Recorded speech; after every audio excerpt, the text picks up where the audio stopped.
saludo amigos, gracias por conectarse a la señal de OnePlus TV, más color. Muchísimas gracias por siempre tenernos en mente en su programación, en este que es su espacio.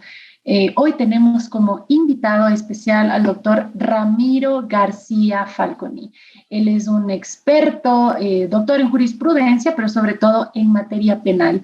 Y vamos a comentar hoy sobre lo que nos ha tenido hablando todos estos días. Es el habeas corpus que se concedió en Manglar Alto al ex vicepresidente Jorge Glass, mismo que ya tenía algunas sentencias y de todas formas, argumentando un deplorable estado de salud, se le ha permitido salir del centro de privación de libertad de Latacunga. Bienvenido, doctor García, es un gusto tenerle aquí. Coméntenos como abogado, ¿cuál es su impresión sobre esta interposición de esta garantía constitucional?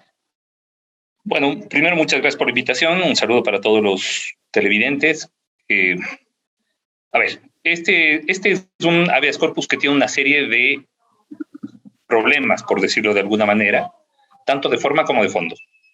De forma, la Ley Orgánica de Garantías Jurisdiccionales es clara en su artículo 44 en cuanto a que el juez competente para conocer un habeas corpus es el del lugar donde la persona se encuentre privada de libertad. Pues bueno, en este caso, todo el Ecuador sabía que el señor Glass estaba privado de libertad en Latacunga, excepto quien propuso el habeas corpus y el juez que lo concedió. Claro, el señor Glass estaba en Latacunga, Cotopaxi, y se propuso en Manglar Alto, Santa Elena. Una cosa de locura. Pero además se lo presenta a medianoche, esperando que llegue el turno del juez. Sorteo manual, con informes médicos privados que luego resulta que habían sido validados por el Ministerio de Salud. Es decir, con todos los juguetes. Una cosa delirante hasta más no poder.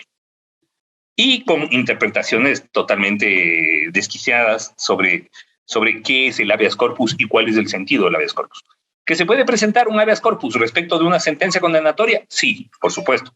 Siempre y cuando el cumplimiento de la pena dentro de prisión implique una forma de tortura o trato inhumano o degradante.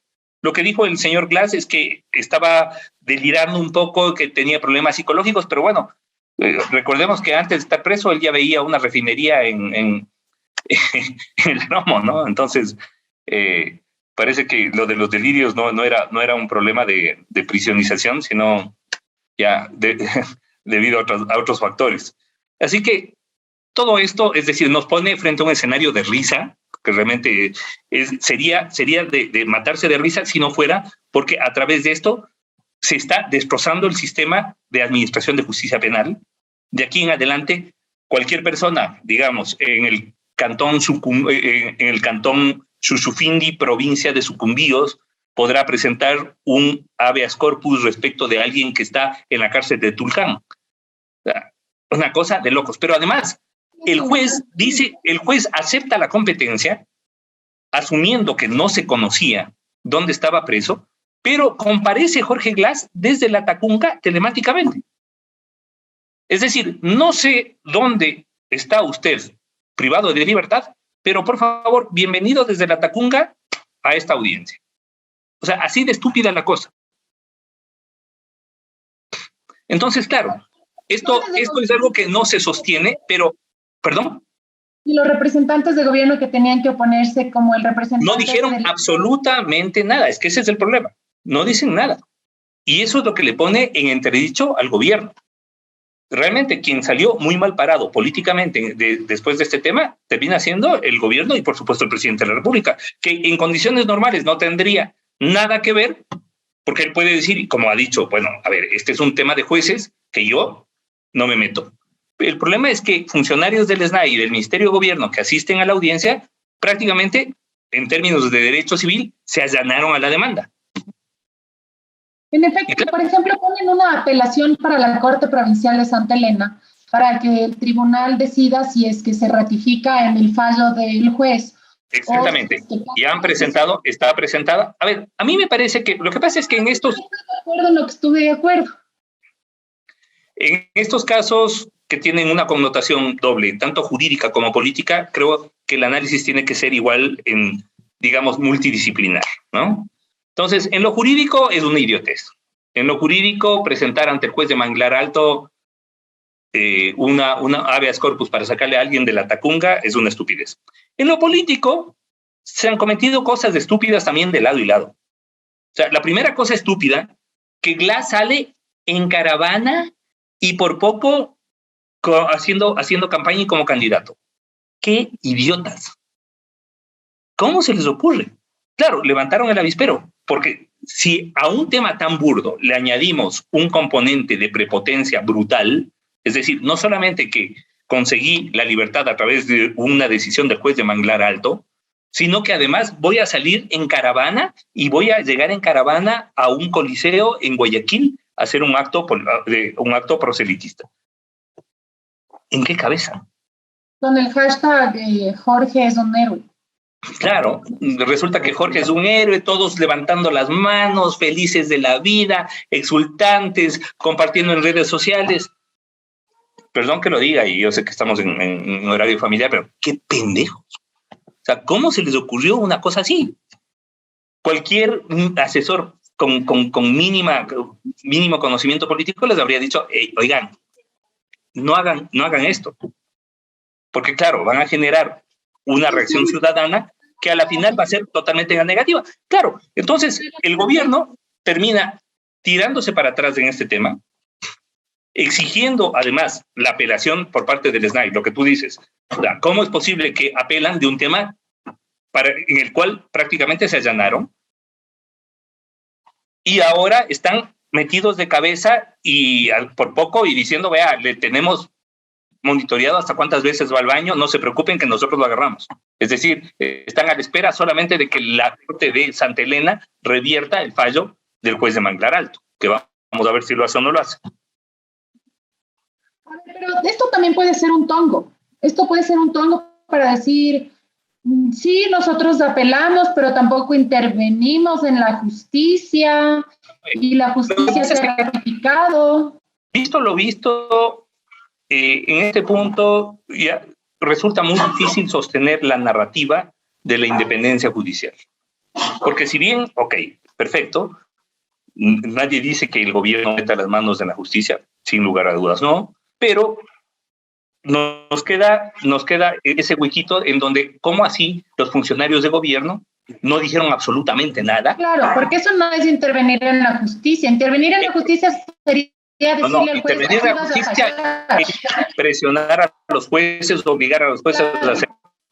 Pero de ninguna manera es intervenir en la justicia cuando un funcionario de gobierno participa en una audiencia y expone sus argumentos.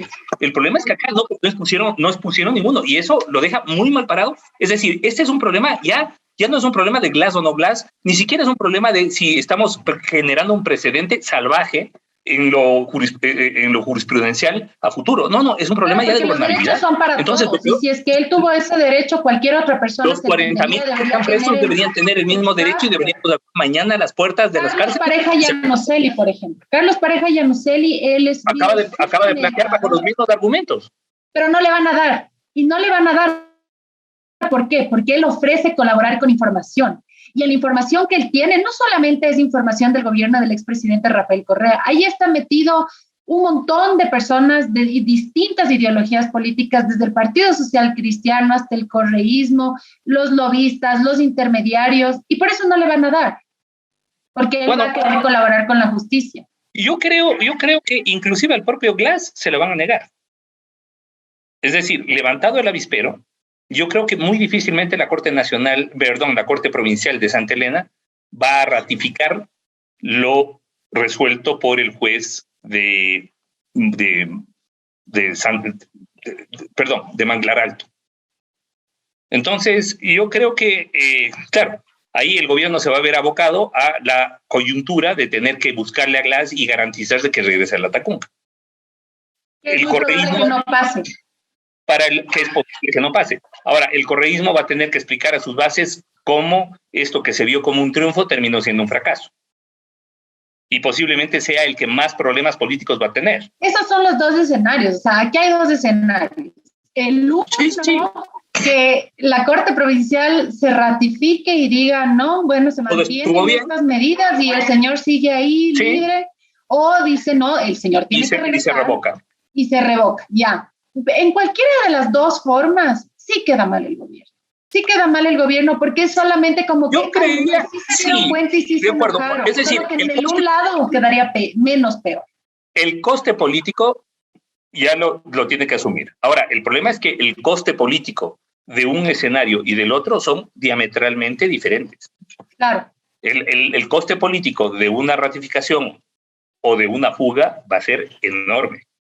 Es que, bueno, digamos en el caso de que no se ratifique la sentencia, pero que ya no encuentren al ex vicepresidente. ¿Por qué? Porque en la sentencia dice únicamente presentación periódica cada lunes, el primer lunes de cada mes, pero no dice vigilancia de la policía. A ver, lo que pasa es que, no, pero la policía tiene que garantizar que se presente el primer lunes de cada mes. Y ya, pero no dice vigílenle 24/7. Bueno, pero si es que para garantizar tienen que vigilar, bueno, ya está. Pero ya dijeron que además, no están vigilando. Eso habría que preguntarle al ministro del Interior, que es el que tiene que ser el operativo. Pero, ojo, el tema es que si llegado el caso se revoca lo decidido por el juez de Manglar Alto por parte de la Corte Provincial de Santa Elena y no lo encuentran, eso va a tener otro coste político muchísimo mayor que el de la liberación de Glass la semana pasada. Entonces, claro, el gobierno acaba de entrar en una coyuntura jodidísima. Casi perder. El problema ahorita es cómo perder menos. Así que dentro de esa coyuntura, bueno, y es más, o sea, se le viene recurso de revisión de Mera, se le viene pedido de habeas corpus de Capaya, y es decir, estamos ahorita en un punto en que la función judicial va a terminar definiendo el perfil político del país en los próximos... Ahora, diferenciamos el tema, ¿no? El pedido de habeas corpus puede ser presentado ante cualquier juez de primer nivel, pero ante cualquier... el de la territorialidad de donde se encuentra. Esa es otra cosa. A no ser que no se conozca. Es decir, tenían que presentarse donde cualquier juez de la Tacunga. Donde ya le habían negado 2 veces. Correcto. Ya. Estamos de acuerdo. Pero el tema del recurso de revisión, que es cuando hay de justicia, que es donde están todos esos jueces que revisaron una y otra vez esa misma. No, pero hay jueces que no han intervenido en los casos de soborno, por ejemplo. Hay varios jueces. Cuidadito con eso. Ojo. Tampoco es que hay que despegarle el ojo. No es que porque el hecho de que está en la Corte Nacional, entonces van a resolver apegados a derecho. No. Cuidado con eso. Que por ahí también hay un par de fichas. Presentan recurso de revisión, pero sin ninguna prueba nueva. O sea, con alguna cosa que ya estaba ahí. Vamos a ver. Cuando lo que pasa es que está presentando un recurso de revisión con un par de testimonios de gente que no había testificado, pero que básicamente fueron subalternos de Mera. Está presentando como recurso, como prueba nueva, el testimonio del subsecretario de Mera, del subsecretario de Asesoría Jurídica de la Presidencia de la República, Vicente Peralta. Ojo con eso. ¿Pero qué va a decir? Yo creo que el doctor Mera nunca cogió. Claro, obviamente va a decir, vea, yo le garantizo con la mano en la Biblia que él no cogió. Eso es lo que va a decir. Pero aquí mi pregunta es, claro, hay la prueba, hay distintos tipos de prueba, ¿no? La prueba testimonial, que sería en este caso, la material, ya. ¿Tiene el mismo peso documentos y una prueba testimonial? Lo que pasa es que no tenemos una prueba tasada en el proceso acusatorio, es decir, no hay una prueba que tenga mayor peso que otra. Es más, ni siquiera a veces la prueba directa puede tener menos peso que la prueba indirecta, dadas las circunstancias. Por ejemplo, solamente para que se entienda, una prueba directa puede ser, yo vi cómo A violaba a B. Esa es una prueba directa, testimonio. Una prueba indirecta puede ser que resulta que en ese mismo caso B se hace un examen de ADN porque encontraron rastros de semen en ella, y resulta que esos rastros de semen no corresponden a A. Entonces, claro, en un caso dice, yo vi cómo le violaba, y en el otro caso dice, no hace match el semen encontrado con A. Y claro, esa prueba indirecta, que no se refiere a la violación, sino a quién corresponde ese rastro de semen, puede ser más importante y más contundente que la prueba directa. Porque hay un tema también, el indubio pro reo, que es la duda a favor de la persona siempre que está siendo acusada. Y eso lo defendemos, sin lugar a dudas. Para que se pueda llegar a una sentencia condenatoria es necesario llegar al estándar de más allá de la duda razonable. Claro, que sea incontrovertible. O sea, aquí es como que es obvio y tal cosa, ¿no? O sea, porque sería muy terrible que hayan personas inocentes pagando cárcel porque... Bueno, tenemos un montón. Y eso es algo terrible, porque hay muchas veces que por los escasos recursos económicos no tienen acceso a una buena defensa técnica, como es gente que a veces incurre en una conducta típica antijurídica, ¿no es cierto? Pero no sabe, porque es gente sumamente sencilla y después no sabe ni el abogado que más o menos medio maluco dice esto vamos a hacer, como el otro sabe, dice bueno y tal, sentenciadísimos. Sí, pero además claro, en el estado en que está la administración de justicia resulta muy difícil confiar en o predecir qué es lo que pueden hacer nuestros jueces. Justamente ayer tuvimos una experiencia horrible, negativa, a nivel de Corte Nacional de Justicia, cuando en el caso Brenda, donde había 3 violadores, evidencia gráfica, un montón de pruebas, y resulta que negaron el recurso de casación, y producto de lo cual 2 de estos violadores quedan impunes. Una cosa de locura. Y en Corte Nacional. De Corte Nacional. De hecho, te invito, Anita, a hacer un programa sobre ese tema, donde inclusive podríamos entrevistar a la víctima con las debidas protecciones de imagen y tal. Hacerlo. Pero claro, que resulta terrible, ¿no? Es una revictimización. Pero totalmente, de haber sido, después de haber sido violada por estos 3 violadores, terminó siendo violada judicialmente por el sistema y por los jueces. O sea, bueno, aquí no se trata de una cacería de brujas, no se trata de ir en contra de la persona, no se trata de que es en contra de un ex vicepresidente, no, sino que los elementos fueron incontrovertibles. A ver, un ratito. Primero, si es que se va a aplicar esos parámetros de esos estándares al señor Glass, que se aplica a todos. Que se aplica a todos.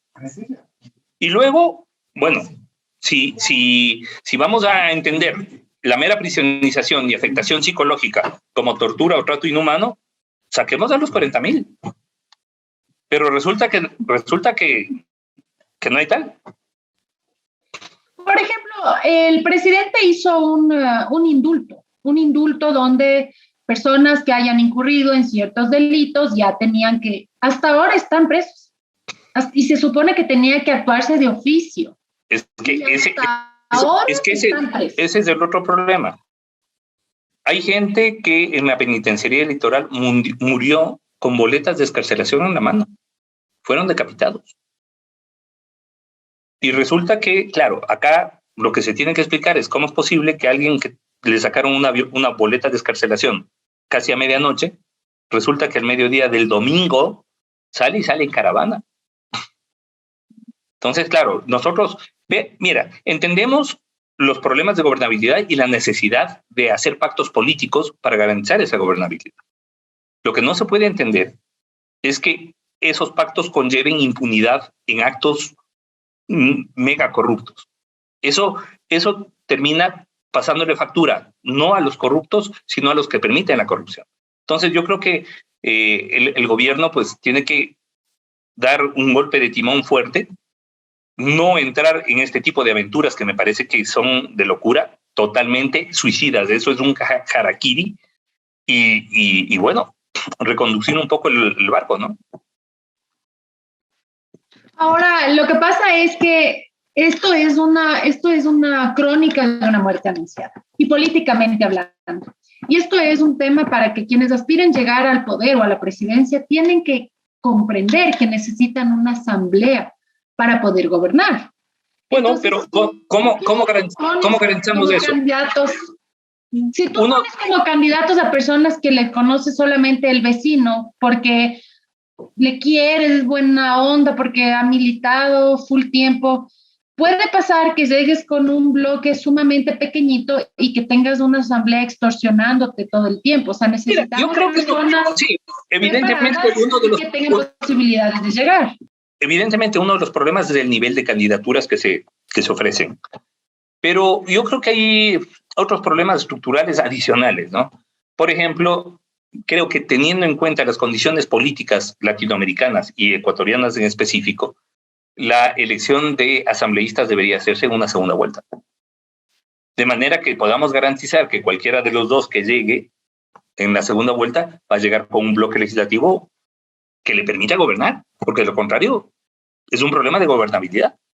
Es decir, en este punto, al presidente de la República le toca asumir que los próximos 3 años va a tener que gobernar con los instrumentos legales que tiene y no contar con la Asamblea Nacional para nada. Tenía la posibilidad de llamar a una muerte cruzada cuando tenía una popularidad alta por haber hecho un muy buen trabajo con el tema de la vacunación. Era una posibilidad, sí.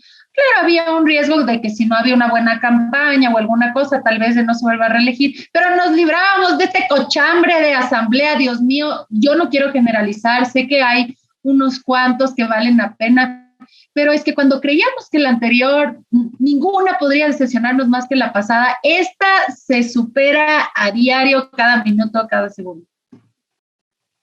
De acuerdo, pero bueno. Y ya estamos en otro momento político. Ahorita llamar a una muerte cruzada me parece que sería un... Ya no. Sería más es que una... Si fuese el único candidato. Una eutanasia cruzada. Entonces yo creo que por ahí no va la cosa. Definitivamente en este país tenemos sorpresas y lo único que queremos es que indistintamente quién sea la persona, se aplique el derecho como corresponde para que se respete el tema de la seguridad jurídica, para que las garantías constitucionales sean respetadas como tal, como me menciono. O sea, esto es indistintamente quien sea. Ser juez es una grandísima responsabilidad y lastimosamente muchas veces la justicia puede terminar decepcionándonos. Esperemos que no haya más sorpresas desagradables. Y yo le invito al doctor García a una próxima que no sea muy separado para hablar sobre el tema que nos comentaba de lo que sucedió en la Corte Nacional, para que la ciudadanía sepa lo que está pasando, para que esto no quede como que nada. Sin duda, con todo gusto. Hay que analizar temas como los de justicia para Brenda, por ejemplo, en donde la víctima, como tú dijiste hace un momento y muy bien, ha sido revictimizada, ¿no? Eso por un lado. Por otro lado, también habría que analizar de aquí a una semana o 2, dependiendo cuánto se demoren, qué pasó con la decisión de la Corte Provincial de Santa Elena en el caso de Glass. Y para eso esperamos contar con la presencia del doctor Ramiro García Falconi, un experto en temas penales y además un gran analista político. Le quiero agradecer por su tiempo y agradecerles a ustedes también por habernos acompañado. Siempre es un gusto que nos escuchen y les agradecemos su gentil sintonía. Un abrazo. Muchísimas gracias, doctor. Muchas gracias, Anita.